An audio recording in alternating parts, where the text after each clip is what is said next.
Well, that got violent. Here I thought that Berserk of Gluttony was going to be like the edgy edge boy show of the season, but no, the Kingdom of Ruins comes in the picture and goes, no, we're going to be super hyper violent. We're going to have executions. We're just going to have blood all over the place. We're just going to throw everything out. And also have no meaning to any of it. And also have no meaning whatsoever to any of it. We're just going to be violent and have no repercussions and not commit to any of it.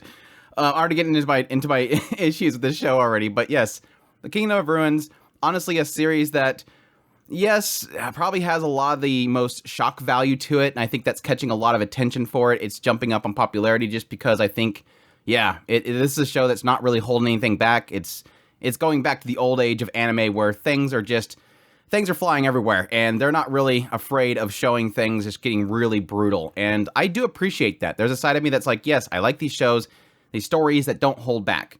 But at the same time, I like to have commitment to that kind of stuff, and I'm already kind of seeing an issue within the series for that.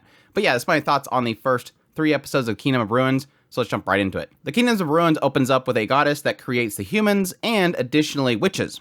Now, the thing that they kind of set up when they first create both the humans and the witches is that the witches would kind of look over the humans. They would take care of them and guide them and everything like that. Well, at some point, over time, as time passes, eventually the humans pretty much start creating technology, creating science, and it comes to a point in which the humans essentially surpass the witches. And additionally, the Redia Empire with the head of Goeth decides to eradicate all witches, to finally rise up and extinguish them all so that humans can be the most powerful within the lands. And so they do that. They do the witch hunts, they start hunting down the witches, killing them all indiscriminately, and then we start following a guy named Adonis. And Adonis is an orphan that was taken in by Chloe, which is a witch. And Chloe is like one of the most powerful witches, and she has bestowed a lot of knowledge upon him, and currently they are fleeing from the Empire. And Adonis is constantly frustrated by the idea that Chloe never lets him essentially protect her. She never lets him use his magic to fight off the Empire. Well, she keeps claiming that it's because he's not ready to use it. But additionally, from his perspective, he believes that she's doing that because, yes, that would entail him attacking and possibly killing his own kind because he is a human. Well, eventually the Empire locates where Chloe and Adonis is, and they use this new technology to transport them to the location of the Empire's leader, Goeth. And Chloe tries to kill the leader, Goeth, claiming that, I just wanted to be alone with Adonis, and you guys are keep chasing us down. I didn't want to kill you because Adonis is a human just like all of you. I want him to have a place to return to, but you keep attacking us, so I have no choice. You are a threat. And she goes to kill the leader. But the leader activates their new magic suppression device, and it suppresses all magic, and Chloe is robbed of all her power, at which point Goeth goes over there and executes her. Adonis the entire time is just powerless to try to protect her. She ends up pleading for his life, so they actually spare his life.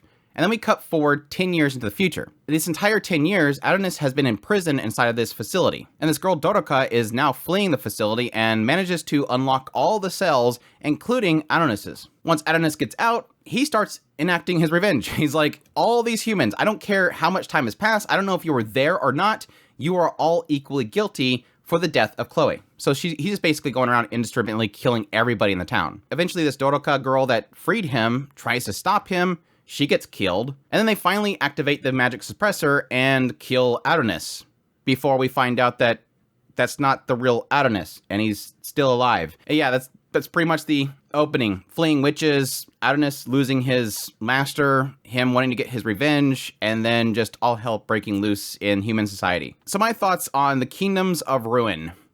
I like this show, but I have a lot of hesitation as to if it's going to be a show that will live up to any expectations that I have. Yes, like I said earlier, I do like these shows that's willing to get violent. You have a setting here where the witches used to basically take care of the humans. At some point, the humans rise up with technology and kill all the witches. Massive witch hunt.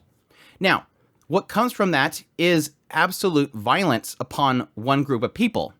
And so it kind of lends itself to the idea of revenge and the violence that comes from revenge. That deep hatred for another group of people, despite the fact that he is technically of the same race, it doesn't matter to him.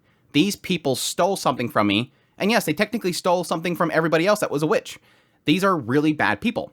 But additionally, you have the aspect that the humans now having full power, they had literally thought that they got rid of all witches for 10 years.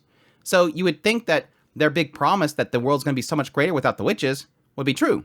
But we all know that that's not how human society works.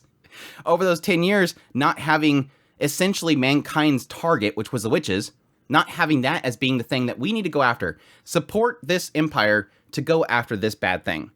Well, once that bad thing's gone, they don't live up to those promises that they have. Things are still terrible. They're actually going around and causing wars elsewhere and attacking other humans. Once humans no longer have this target, they're attacking each other. So it kind of just turns into war amongst humans. And yes, a lot of forced servitude, people being captured and sold off. There's a lot of bad things happening in the shadows, despite the fact that we're supposed to believe that getting rid of the witches makes everything hunky-dory. There's also a lot of emphasis on the after effects of the war against the witches itself. The suppressor machine they use essentially being something that kind of harmed the world itself, and additionally, the witches were supposed to be in existence to keep the balance of nature in effect. They were protecting the ecosystem of the world itself, and so now that there's no witches that the goddess created to protect the humans, now that there's no witches, they can't have those protections and that balance that they're creating. So the world itself is sort of dying. So it's getting into a lot of things where it's that aspect of the ignorance of humankind and how they keep destroying the world itself and remove the one balance that the goddess had bestowed upon them in the initial creation of the world. We are smarter than the goddess.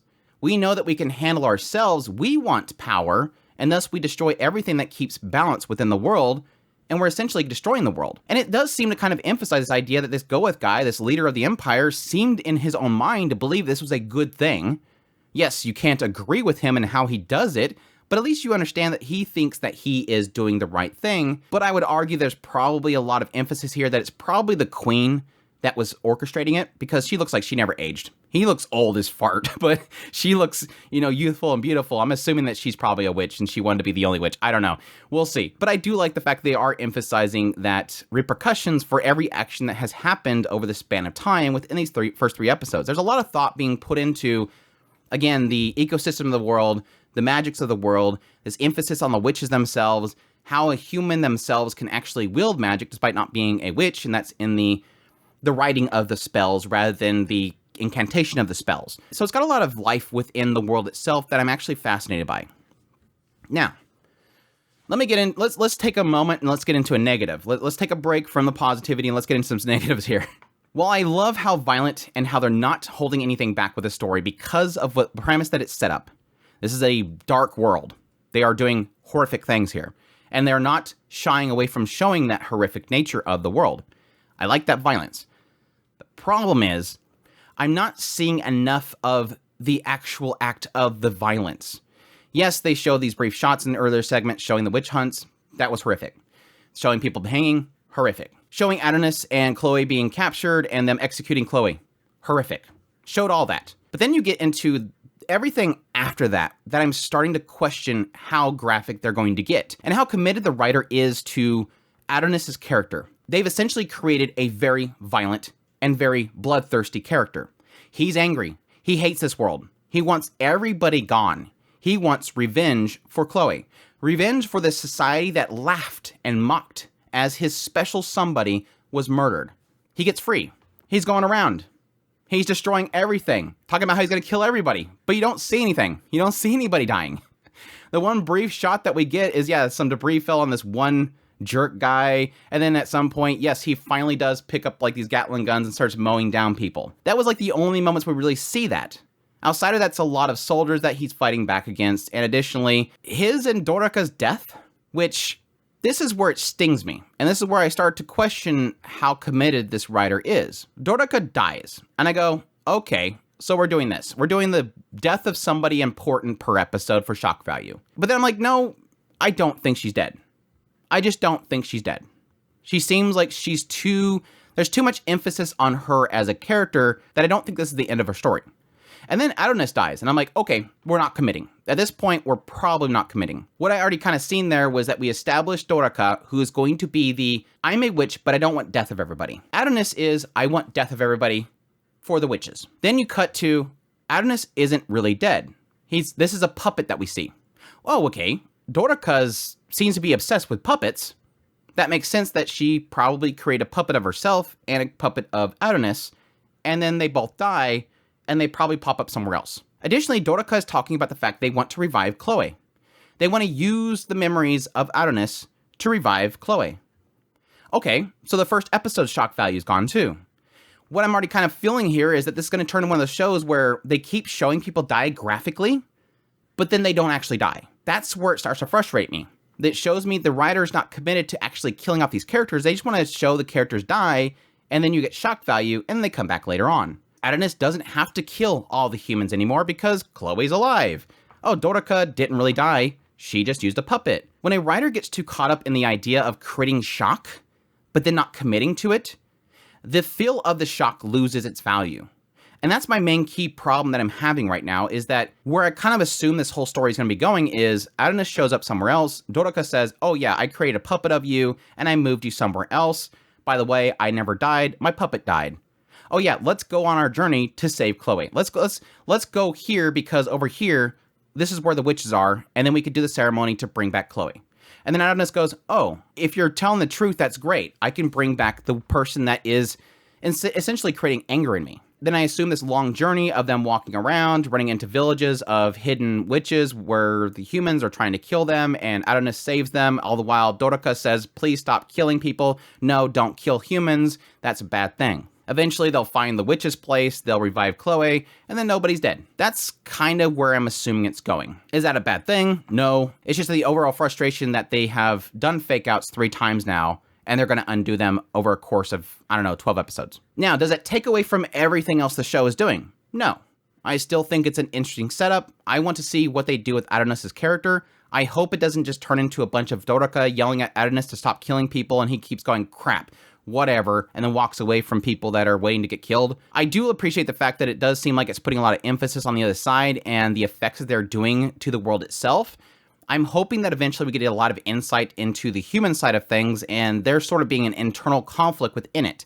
An idea that some of the humans within the humans are trying to undo what the humans are doing. Maybe that's with Goeth, maybe possibly dying and then somebody taking his place and then possibly trying to undo a lot of the things that he has created.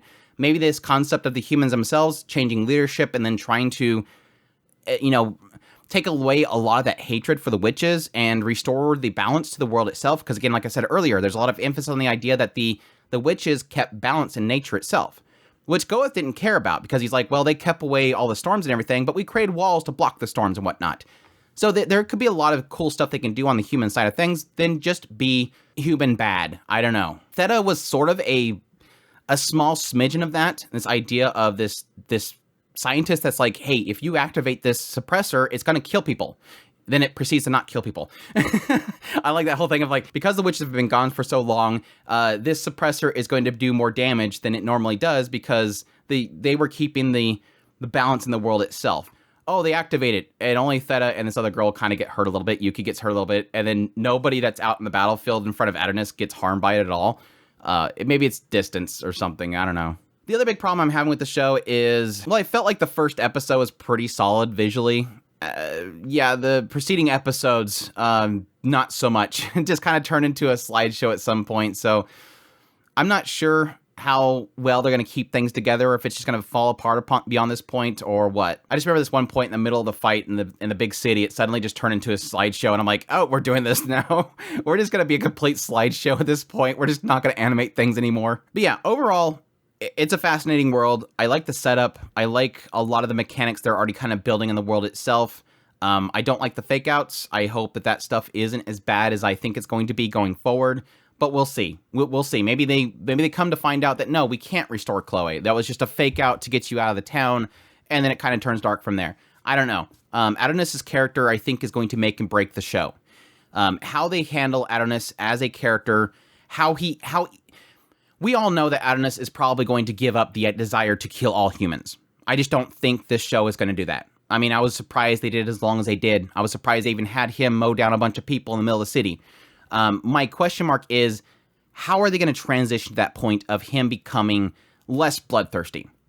Does he stay bloodthirsty? I'd be super shocked. I would fully accept that, and I'd be like, holy crap, this is a show that's not gonna get sugar-coated about this. Again, the idea of somebody hating another group of people that literally has slaughtered their people that he cherished, it's a hard thing to break past. And for it to just kind of turn into this idea of Doroka yelling at him, please don't kill all the humans, and he goes, humph, and walks away. that's going to frustrate me. But I will reserve judgment because I haven't seen where it goes from here. This is just a first impressions. All I can do is just draw my conclusions right now, and it could completely shock me, but we'll see. Some side notes, the whole thing with the Eddie girl was weird. The whole thing with the Eddie girl was really weird. I don't understand that whole scene where she's in the classroom and the girl's like, oh, I seen what you did. You're a coward. And it's like, a big, gigantic head was falling down and she ran away from it. I'm surprised she survived because of how close she was to that impact of that very heavy object hitting the ground. But still, what was she supposed to do? Lift up a big old slab of concrete and pull the guy out of there? It was just kind of a dumb little argument in the middle of the school. But then it gets dumber, and later on when Eddie goes over there and she's like drooling over pictures of Adonis. This is so cool. He's casting spells and killed a bunch of people. It's like, okay, that's really weird. I don't know. Is she going to be one of those really like cringy characters that just shows up and you're like, I don't understand this character, but whatever.